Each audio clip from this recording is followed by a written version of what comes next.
Hello there everybody, my name is Shriko and welcome back to part number 6 of the My Team Career Mode. This is the very first season still. We're in race number 6 in the Austrian Grand Prix this weekend. If you didn't catch the Canadian Grand Prix weekend, the link will be down in the description below for you to go ahead and watch that. That was a very disappointing race. We were going very well, competing with the Aston Martins, and we DNF'd. We, not by any fault of our own, we got put into the wall by Lance Stroll. He wasn't happy we were being a bit aggressive, but he was not happy and he put us into the wall unwillingly, but he did put us into the wall nonetheless. It was a racing incident, but still 5 laps we lasted. So, you know, that's 3 DNFs out of 5 races. So we need a very strong race here, and you know, it is Austria. Austria tends to be a good track for the player, and it's definitely a good track for me. I do enjoy it quite a lot, so I'm just hoping we can get the car into a good enough state that where we can compete for some points, possibly try and sneak into that top 10. There's the 2 races we have finished. We have actually competed and earned points. We came 10th and 7th, I believe, if my memory serves me correctly. So, you know, the races we've finished in, we've actually earned points. So let's, you know, track record says if we finish the race, we're gonna get pretty close to points at the very least. So, but anyways, as we go through the R&D here, yeah, we had quite a lot of R&D points to spend, and as you can see, the chassis is the worst on the grid, so I wanted to focus on that, and we did go ahead with some weight reduction, I think, or redistribution. I think it was weight redistribution, it said there? Yeah, I think so. And then we also added, I believe, the front downforce, major upgrade on the aero side of things. The fuel efficiency we got underway because it was it only cost us 12 points at the end of it, with all the discount from the boosters from the practice programs. And yeah, then we just went ahead with, no, we didn't go ahead with the MG UK. I think we've already got a chassis, a durability upgrade coming through, so that's why we couldn't do it there, because it's bottlenecked. So we're bottlenecked with over 1,000 points, R&D points, R&D, you know what I mean. Anyways, yeah, as you can see, 3 DNFs out of 5 races, not good for myself. And the 2 the 2 Mercedes drivers are super close. 6 points splits them, with Hamilton ahead of Bottas. Then you got, I think, about 20, just over 20 points, splitting all 4 of the drivers from Red Bull and McLaren. And then also Pierre Gasly is right behind Daniel Ricciardo there in the standings as well. So it's a very close competition for 3rd place. So any one of those 5 drivers could realistically could end up in P3 in the Drivers' Championship. I mean, they're not too far behind the Mercedes drivers either, but you know, the way the Mercs are this season, I don't think anyone's going to catch them. Hamilton and Bottas have been unreal, the both of them. So we had another durability department event, and it was either this 25% discount on the MG UK durability upgrade or some cash. Just went with the discount. We don't really need the cash. I'd rather the discount for later on anyway. We might get some extra boosters and stuff as we go through practice programs. But yeah, so really we're just looking to honestly try and get some decent laps in quali, you know, qualify somewhere decently up the grid. Hopefully the car's in a good space, we're in a good space, and we got another department event, which is from the aero department this time, and it was either a choice between improvement of aerodynamics department morale or our second driver experience. And I thought, we're going to probably get rid of the second driver, but I need him to keep his experience up. I need him to be as good as possible to try and maybe snag some points come the end of the season, because he's not, Rob has not been doing too well. Let's be real. He's at the back of the grid and he's not really getting any higher anytime soon, so I didn't really want to put a detriment any more than that. As you see, we've had a failure on the chassis side of things, which is not good, so that's going to come in now after the Austrian Grand Prix, which is disappointing. But yeah, I figured we could get the aero department morale up easier and quicker than we could get 7 points back on the experience side for Rob. But yeah, anyways, this has just ticked us over to level 10 acclaim. So we've got another sponsor coming through, and I was looking for something that was going to be pretty easy to achieve, you know, so we could have some consistent cash flow coming through. You know, we really need as much cash coming through as possible to try and get those those spec departments upgraded as high as possible and as quick as possible to attract some bigger drivers, because you know they normally demand spec 2 from, or at least spec 1 on a few departments, and you know, certain finishing requirements and whatnot. So yeah, well, next season we're probably going to want to bring in a better driver than our F2 driver at the moment, because he's not doing too well. So we went ahead with PSD here. It was answer 4 interview questions on the weekend. We get about 180k weekly income plus a 264k bonus, which is freakishly good. And we've got Salve there as our other sponsor, our first sponsor. And we just chuck them, chuck our new friends on the car and show them off to the world. Hey, PSD, look, we're a part of F1 or Shriko Galactic F1 team.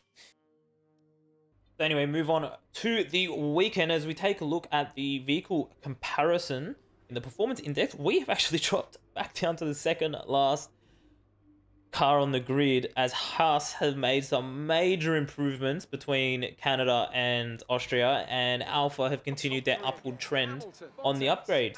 But yeah, we put in some solid laps in Q1, sorry, practice 2 I should say, because practice 1 was raining. We ended up with a 104.7, which I was pretty happy with. Showed that, we could possibly get up to maybe, as the track evolution comes, we could get up to about a 102 possibly in quali, but I guess we'll have to see how we go with that. So over to qualifying now as well, and we just pretty much put in a few laps. I was pretty happy with my overall session. My first couple of laps were a bit average, but the last lap we put in was pretty solid. As we switch over to it now, just to get a feel for it. The track evolution did definitely come through, and as you can see, we weren't we weren't flying at all. We were only a 104.9, so we weren't too much better than our practice times. But as we came through Sector 2 here, we actually gained a lot of time. So I was starting to get really comfortable through Sector 2 on this track, which I wasn't comfortable with actually in 2020. That's been a switch in this game for me. Sector 2's been I've been so good in Sector 2 compared to the AI. Whereas last game, it was more the reverse. Like Sector 1 and Sector 3, I was pretty good. And Sector 2, I was losing a lot of time to the AI. So as we come across the line there, it was a pretty good time, but we ended up in P17. The pace that I thought I had in the car from P2 really did not show in qualifying. We ended up with a 104.5, which is about 0.2 quicker than our time in P2, which isn't a great improvement. So we're out in Q1. Not much to say there. At least we're not at the very back of the grid. So we are the best of the worst, quite literally, at the moment. But again, you got to take into consideration that the car has really dropped compared to the Haas and Alpha cars. So we've done pretty well to split the two Alfa Romeo cars there. Schwartzman's ended up on the back row of the grid, only 0.2 behind us though, mind you. So he's done not too bad in his qualifying session. So hopefully he can take it into the race and have some good race pace. And hopefully we can snag some points on maybe our... Actually, I think the one stop's pretty difficult to pull off in Austria. I think that it's too high the tyre wear. But if we can go a bit aggressive, maybe have some luck our way, some safety cars. Who knows what will happen? This is Formula 1, and it's a cruel sport where you need a lot of luck and a lot of patience and a lot of determination to win. So here we go over to Sunday race day with Crofty. Good afternoon and welcome to Spielberg, and to a circuit that in one form or another has held every Austrian Grand Prix in the championship, except the very first back in 1964. It was at this race that John Watson lost a bet and his beard when he took Team Penske's only F1 victory in 1976. If anything, the stakes are even higher today, with 25 points available for victory and a crucial advantage in the championship fight. The Spielberg circuit then is situated 700 meters above sea level, with just 10 corners making up one of the shortest laps of the season. One time around here is a distance of 2.6 miles, with the best overtaking chances into turn 1 or the tight uphill turn 3. It's just about time to go to the track for the beginning of the race, but before we do, Anthony Davidson, what types of strategy do you think we can expect for today's event? Well, there's a lot that both the driver and the team have to keep in mind when going into a race. The tyres, fuel, energy recovery systems, the list goes on and on. But I think the key to today's victory will come down to the pit stop strategy. Come in too soon and you might find yourself needing more than one stop. Too late and you're putting yourself at a disadvantage by spending longer on worn tyres. It's time to see how our drivers are stacking up after yesterday's exciting qualifying session. Lewis Hamilton lines up on pole position, and Valtteri Bottas will line up alongside. Looking down the rest of the grid, we have Ricciardo, Norris, Max Verstappen and Leclerc, Perez, Sainz, Vettel and Pierre Gasly, Fernando Alonso, Stroll, Yuki Tsunoda, and Ocon, Mick Schumacher, Raikkonen, the Professor, and Antonio Giovinazzi, Mazepin, Russell, Schwartzman, and Nicholas Latifi. That's it then, it's time to go racing as we head to trackside for today's race. So there we go. There is the full grid lineup, and as you can see, we have a Mercedes 1-2 front row lockout, and as I said, they are just so strong in this my team pretty save of ours that we got going. But what do? You know, they're top for a reason in real life, and they're top for a reason in the game. They just got the best freaking car. But I'm surprised that Red Bull haven't been competing nearly as much as you'd expect. But anyways, as you can see there, look at that. I actually had I had no idea. We got some rain forecast for this race. I did not look ahead at the weather forecast at all throughout my entire practice and quali sessions, and I did not prep the car at all for that. But it is only towards the end of the race, so we might not get too much, because remember, this is just an approximation. It could come earlier, it could come later, it might not be as heavy, it could be more heavy. Like, we really don't know to what capacity the rain is going to come. And that is my stream follow alert, which I am not streaming at the moment, so that is interesting. Anyways, so we're going to go with the two-stop. We're going to go soft, medium, I believe I went to, which is what's on the screen right now. But yeah, oh no, soft, I should say. I'm losing my freaking mind. I forget what I did. Anyway, so we're going to go aggressive at the end. Hopefully we pick up some places, and hopefully it doesn't rain too hard. If it does, we're going to try and stretch that medium stint to the wet and get on the inters late, and hopefully jump a pit stop ahead of a lot of the AI. So that's the plan. Hopefully some smart strategy will get us up into the points today. So anyways, let's get over to the race start for the Austrian Grand Prix at the Red Bull Ring. So here we go. The engines are fired up. We've got 3 lights, 4, 5. It's lights out and away we go at the Austrian Grand Prix. We've had a stellar start. What a launch off the grid we have had. And as we get sneaking behind Schumacher here, and we look to make our dive bomb up the inside, and we get alongside of Ocon there. We make contact as he doesn't give us any room. And we got then that Schwartzman on the outside, who's made up a lot of positions at the start as well. He's had a very good start. As we checked for damage, and we didn't have any damage, luckily, but that could have been so close to some disastrous start on the turn 1 there, with a bit of collision from Ocon there, as we have the Aston Martin covering on the outside of us now, as we actually jump Ocon on turn 3 there, and we're looking to make a move on the Aston Martin now.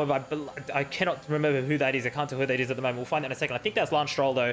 I think Seb Vettel is higher up the grid. Yeah, it is Stroll there. But we can't get the move done. He places his car perfectly there, and we cannot get the move done, as we have Ocon actually attacking us now. We've gone from attack to defense very quickly as he takes a peek up the inside there, but he's just not got enough room, and we get to keep maintaining the position. Been quite an interesting start here. Pretty clean, thank God. I mean, other than the turn 1, but, you know, at least we haven't spun out or got any damage or anything, so we're looking pretty good. As Stroll looks to have gotten away from us here in Sector 2, and is flying away. Hopefully he gets backed up and we can get back up to him, just stay in. The main goal was just to stay in the DRS zone, really, until lap 2, and hopefully get pulled along by him in this race. But anyways, we're on board with Ocon here as he goes for a move on us on turn 1 on lap 2, but we keep, and he, oh, Jesus, he's lost it. He went round the outside. We didn't even do anything. It wasn't even close to us. No contact or anything. He's just gone to go make a move around the outside, and I think his rear end stepped out or something. He's just gone up onto the curb, and away he went. So he's actually dropped back a few places. You can't even see him on the screen now. He's behind both of the Haas cars, I believe, if we look down on the minimap. So he's going to be down into P18 there. So that's a terrible mistake from Ocon, as we got Schwartzman making a move, or trying to make a move on us, coming up on us very quickly there. You know, no team orders here. He doesn't care that we're the boss. He's just gunning for us, as he, you know, he's really close to us, right on our tail here. We've got to defend quite well and be smart around these corners and not be too eager and lose it. As we skip to the start of lap 3, we pulled away a little bit from Schwartzman. And Jeff has just told us over the radio there that we've got about 15 minutes to rain. So it does look like we're going to get some rain in this race, which could be a bit interesting. It could, you know, rain's a bit of an equalizer here in the F1 races. So hopefully it works in our favor. You know, it could work against us very easily as well. You know, rain is a tricky thing, and I'm not very good in the rain on this game. So hopefully we settle into the groove and we go all right. As Schwartzman again looks, he's all over us as he nearly takes a look up the inside. He's a 10th behind us. He drops off a little bit, but he's all over us, putting the pressure on. But we held him off there through to the end of the lap as we're on to lap 4. Back up, and we have a big oversteer moment there around the corner. We just, you know, just caught it there. But Schwartzman now, he's got DRS. He's going to have the overspeed from better exit from our mistake there.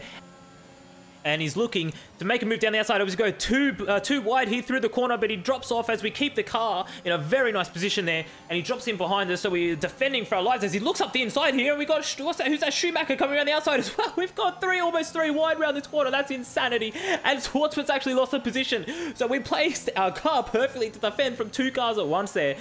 Schumacher and Schwartzman both went for it. Schwartzman probably got a bit eager. As we take a look at the replay here, we were almost directly alongside each other, and Schwartzman just thought better of it at the last seconds. We dipped out. He made us dip our retire into the gravel there, and you look at the exit as we squeeze him really close towards the grass there, nearly pushing him off, and he just couldn't get it done. And Schumacher had the better line on the outside, and also gets the overtake done on him.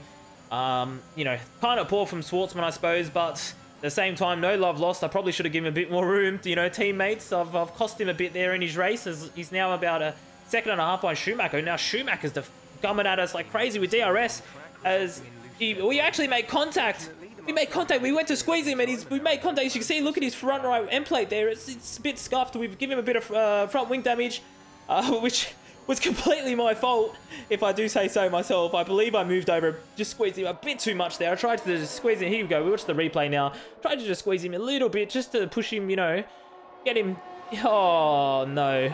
Shreko. Come on, man. That was just a bit too much there. I just tried to slow him down a bit by pushing him over and give him a bit of a squeeze towards the grass and the curb, but it was a bit too much, and he didn't budge. You know, it was very brave from him. But that was all on me, that one. So, as you can hear, Jeff over the radio there, he thinks rain is pretty close. And, you know, in lap 8 here, look at how quickly it's become doom and gloomy as we have a yellow flag ahead of us in Sector 3. And who's that? It looks like a Red Bull. I don't know, a Red Bull's crashed. A Red Bull's on the track, he's crashed, but he looks like he's getting going again there, so I don't know what's happened there, but that's not good. It's Sergio Perez, actually. Sergio Perez, something's happened there to him, so the Red Bull's now directly in front of us, so we could now be fighting a Red Bull in this race, which is incredible. So just take a look here. What happened to Perez as he's dipped his front. He's got to have dipped his front right onto the curb there, and that's a big mistake from the new Red Bull man, from the Mexican. Yeah, he's dipped his front right onto the curb, and that curb is deadly there if you get that wrong. You have to full commit and half mount on the curb, or you don't touch it at all. And he did a little touch of it, and it sent him flying. So now we're on the back of Perez here, so I'm thinking, let's get into... I was using a lot of ERS on that straight there to get the DRS to get him to tow us along, I should say, and we succeeded in that. So we've actually pulled away from Schumacher there, as we're almost 2 seconds clear of him now. So my whole goal now was, let's use the faster car of the Red Bull to tow us along towards the rest of the pack. You know, we might be able to make something of this. But that didn't last very long. As you can see, he's already pulled away. He's nearly 2 seconds ahead of us again as we go a lap later. As we're coming into the pits now to make our pit stop onto the mediums. And yeah, it's not looking too good. We just could not, we're the second worst car on the grid, so we could not keep up with the Aston Martin. You know, the Red Bull's obviously going to fly away from us. I mean, everybody ahead of us, we just could not keep up with them. We were doing well at this point to be ahead of everyone, ahead of the bottom pack at the moment, but as you can see now, there's actually the first few droplets of rain are coming on now as we move on to lap 12, and the rain has started. So the rain's come a lot earlier than the predicted radar indicated pre-race, where it was kind of saying towards the end of the race, maybe around lap 20 to 25. So it's come, you know, quite a few laps early. Even Jeff said 15 minutes away. Well, that was about lap 5. So that's, you know, you expect that to be around the lap, around lap 20. So it looks like rain's coming. So we've got to be careful here. If we're smart with the crossover, we're smart with what we do here, we could really jump a few cars here as we actually have a look. And that's Antonio Giovinazzi ahead of us, who he's still on the softs, if I saw correctly. Giovinazzi's on the softs ahead of us, and we are catching him pretty quickly, I believe. He's only 3.5 seconds ahead of us, so he's yet to make a pit stop. So we've got him covered. He should get into the pits pretty soon, and we'll jump him, gain the position to P13 there. As we're about 6 seconds behind Gasly in P12. As we're going up through the field here, just taking a look at who is where. You got Fernando Alonso, who's putting that Alpine in a beautiful position in P7. Sergio Perez has worked his way back up into P8 after that earlier spin in the race. Hamilton's down in P5, which is I mean, I don't know what strategy these guys are on at the moment. I don't know if they're all gone to softs or mediums. I think they're all on the softs, I believe, as we cut to Bottas and Ricciardo, and Ricciardo's making a move around the outside on Bottas with DRS open, and he gets a move done. And what a move from the fellow Australian with a clean move on one of the championship contenders there. So this is, you know, Danny Ric is 5th in the championship, Drivers' Championship, I believe, at the moment. And he makes an unreal move to put himself into P1, give him a huge 25 points in this race if you can maintain that position. As you've got Norris now looking at the back of Bottas as well. So the McLaren's doing very, very well. Hamilton is in P5. He's going to lose a lot of ground to Bottas in the championship. And Norris and Ricciardo, they could be catching. I mean, Norris is in P3 at the moment, so he could be catching Lewis Hamilton here as if he doesn't pick up his game. So as we go a bit later on in the race, and we've actually caught Giovinazzi, who still hasn't pitted. And I think this was a couple laps later. And as you can see, the track is still fairly dry, even though we've got rain coming down, and we make a move on Giovinazzi here. It was a pretty straightforward move, but as I say that, we also bag wheels there, so he put up a bit of a fight, but he's on very, very old softs, so I honestly think the Giovinazzi's AI was really trying to stretch his soft stint to a changeover period. But as you can see, look at the track. It's only just starting to get a little bit damp visually. As the rain isn't really that heavy. It's light rain. So at this point in time, I wasn't feeling any reduction in grip at all. Like it felt bone dry, to be honest. Like it's been falling for what, about 3 or 4 laps now, the rain. So you'd expect some standing water to start, but I mean it's sprinkling. It's just spitting down. There's not much coming down. So, you know, I suppose the water's getting washed away anyway. And as you see, Lance Stroll has actually come ahead of us. Come out of the pits ahead of us, only 2 seconds ahead. He's lost so much time. He was way ahead of us before the pit window, so he must have pitted really late, expecting, like Giovinazzi, expecting the rain to hit a bit heavier, took a bit of a risk, and yeah, it didn't work out for him. So we switch over now to lap 16, and as you can hear Jeff talking over the radio right now, he's basically saying, it's up to me now, it's touch and go on whether the slicks or the inters are quicker. You can see Sergio Perez there is actually in the pit, and he switched to mediums. So he's actually gone, that's his final pit, so he's actually gone to medium. So that made me kind of think, even though I was struggling a bit for grip at this point now, I don't think it's, you know, it looks wet, but I wasn't going to switch. It was still good enough for the medium tires. We were still pretty solid in our lap times, you know, compared to the AIs and whatnot. We weren't losing too much time on the Delta compared to what we normally would. And yeah, as we check the you know what I'm talking about. Christ, I can't figure out my words right now. We're taking a look at the pit stops here, and nobody, and I mean nobody, has swapped to inters. Everybody has done a swap to slicks. So that made me believe that, you know what, even though it's coming down, the changeover period might be a little bit far away. So maybe it might not be an inter period. Might have an issue. Hang in there. We're attempting to manage it. Oh, Jeff, what are you doing to me, lad? We've had 3 DNFs. Don't tell me we're going to have another issue with DNFs. Hopefully they fix it. I'm going to honestly skits it if we have another failure. You know, new parts. We're driving actually pretty well. We're probably not going to get any points here at this rate unless the rain comes heavier and there's some big issues with the AIs. But, oh, Jeff, you know, you're the bearer of bad. Find somewhere to return if possible. We can't risk you carrying on. God damn it. Jeff, you're killing me. You're killing me, man. We're done. Lap 18. Oh my god. I can't handle this career save. Look at that. That's not even white smoke. That is black smoke billowing out of the back of our race car there.